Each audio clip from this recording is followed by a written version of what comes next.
Clerval was forever before me, ghastly and murdered. More than once the agitation into which these reflections threw me made my friends dread a dangerous relapse. Alas, why did they preserve so miserable and detested a life? It was surely that I might fulfill my destiny, which is now drawing to a close.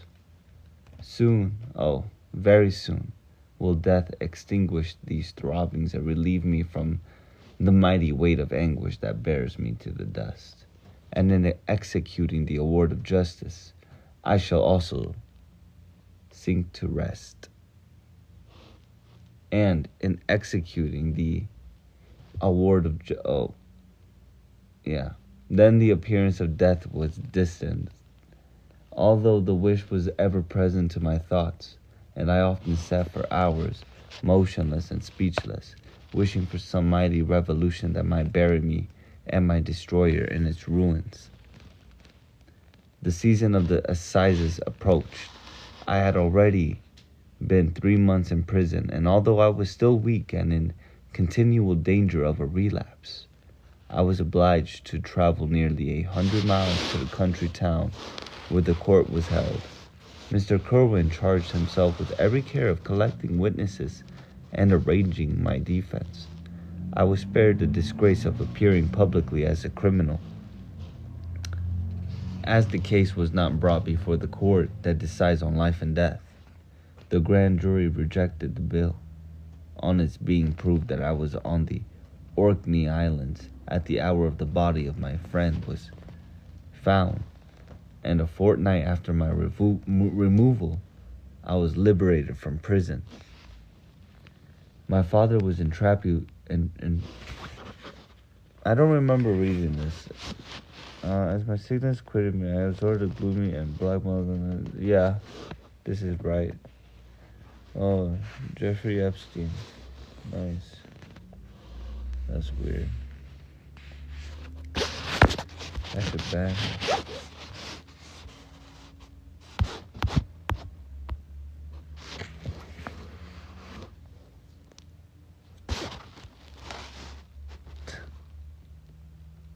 That's crazy.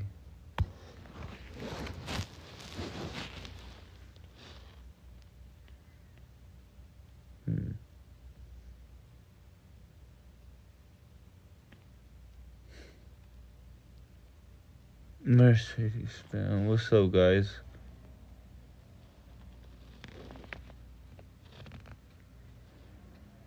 God.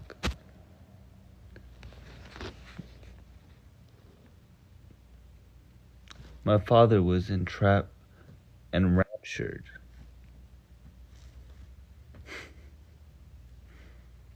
On finding me freed from the vexations of a criminal charge, that I was again allowed to breathe the fresh atmosphere and permitted to return to my native country. I did not participate in these feelings, for to me the walls of a dungeon or a palace were alike hateful. The cup of life was poisoned forever, and although the sun shone upon me as upon the happy and gay of heart, I saw around me nothing but a dense and frightful darkness, penetrated by no light but the glimmer of 2 eyes that glared upon me. I'm reading Frankenstein.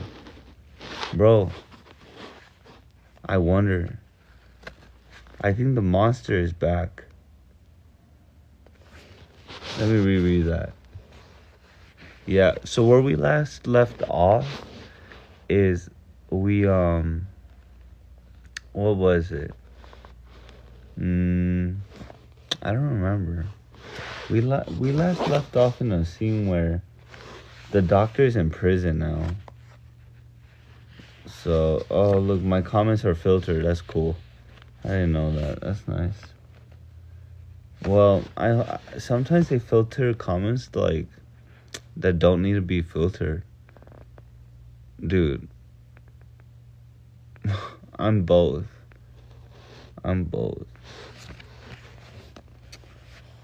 Man, let me reread that.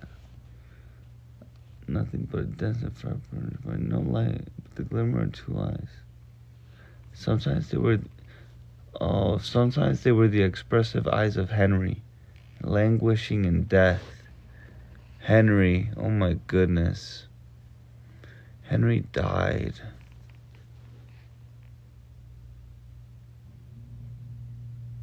The dark orbs nearly covered by the lids and the long black lashes that fringed them. Sometimes it was the watery, clouded eyes of the monster, as I first saw them in my chamber of Ingolstadt.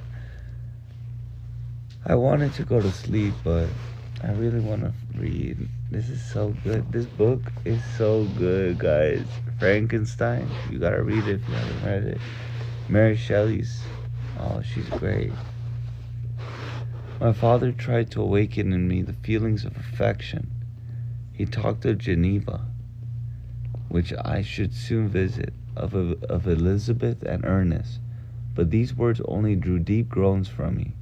Sometimes, indeed, I felt a wish for happiness and thought with melancholy delight of my beloved cousin, or longed with a devouring maladie du pays to see once more the blue lake and rapid Rhone that had been so dear to me in the early childhood. But my general state of feeling was a torpor in which a prison was as welcome a residence as the divinest scene in nature, and these fits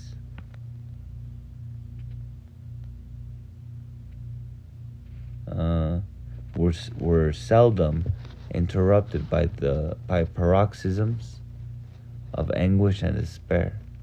At these moments I often endeavored to put an end to the existence I loathed, and it required unceasing attendance and vigilance to restrain me from committing some dreadful act of violence. Interesting. Yeah, I am an L reader. I suck at reading. Oh, you got no clue. What does that mean? Too poor. What is that? Torpor. Does anyone know what torpor is? Torpor.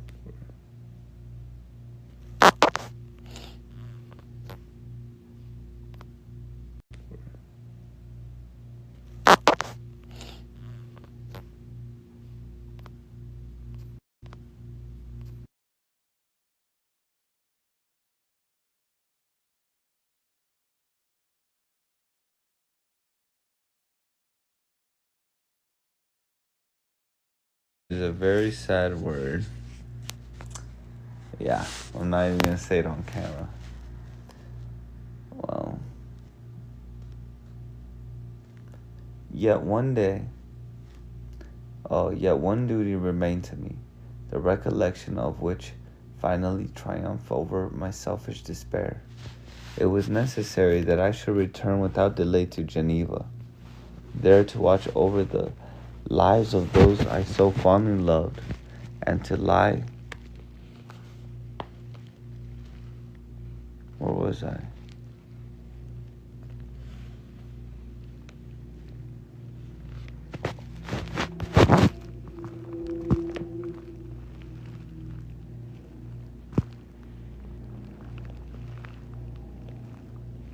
To lie in wait for the murderer,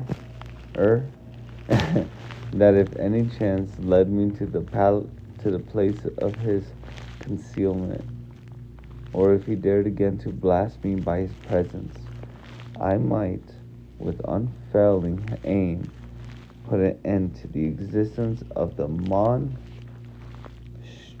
image which I had endured with the mockery of a soul still more monstrous. My father still desired to delay our departure, fearful that I could not sustain the fatigues of a journey, for I was shattered wreck, the shadow of a human being. My strength was gone. I was a mere skeleton, and fever night and day preyed upon my wasted frame.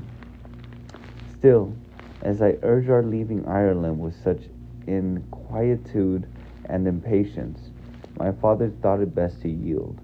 We took our passage on board a vessel bound for Havre de Grace, or Grace. I don't know how they say grace in French. And sailed with a fair wind from the Irish shores. It was midnight. I lay on the deck, looking at the stars and listening to the dashing of the waves. I held the darkness that shut Ireland from my sight, and my pulse beat with a feverish joy when I reflected that I should soon see Geneva. The past appeared to me in the light of a frightful dream. Yet the vessel in which I was, the wind that blew me from the detested shore of Ireland, and the sea which surrounded me told me too forcibly that I was that I was deceived by no vision, and that Clerval, my friend and dearest companion, had fallen a victim to me and the monster of my creation. I repassed in my memory my whole life, my quiet happiness while residing with my family in Geneva, the death of my mother, and my departure of Ingolstadt. I remembered, shuddering, the mad enthusiasm that hurried me on the creation of my hideous enemy, and I recalled to mind the night in which he first lived. I was unable to pursue the train of thought. 1,000 feelings pressed upon me, and I wept bitterly.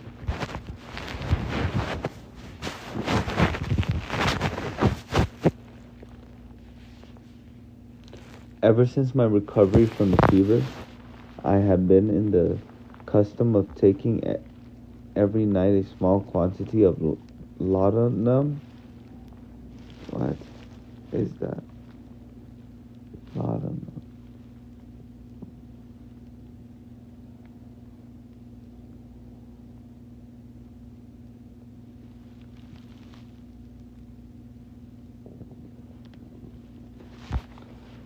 Let's find out what that would mean. It's what?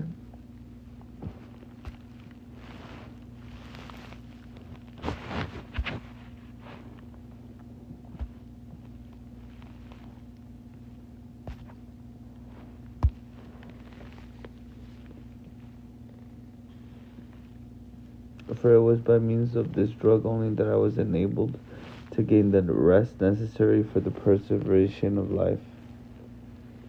Oppressed by the recollection of my various misfortunes, I now swallowed double my usual quantity and soon slept profoundly. But sleep did not afford me respite from thought and misery. My dreams presented 1,000 objects that scared me. Towards morning, I was possessed by a kind of nightmare. Possessed.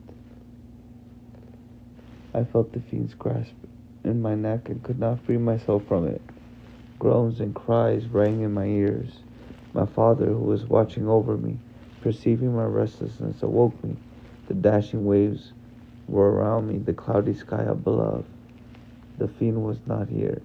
A sense of security, a feeling that a truce was established between the present hour and the irresistible, disastrous future imparted to me a kind of calm forgetfulness of which the human mind is by its structure peculiarly susceptible. Chapter 22. I think I only have 2 chapters left.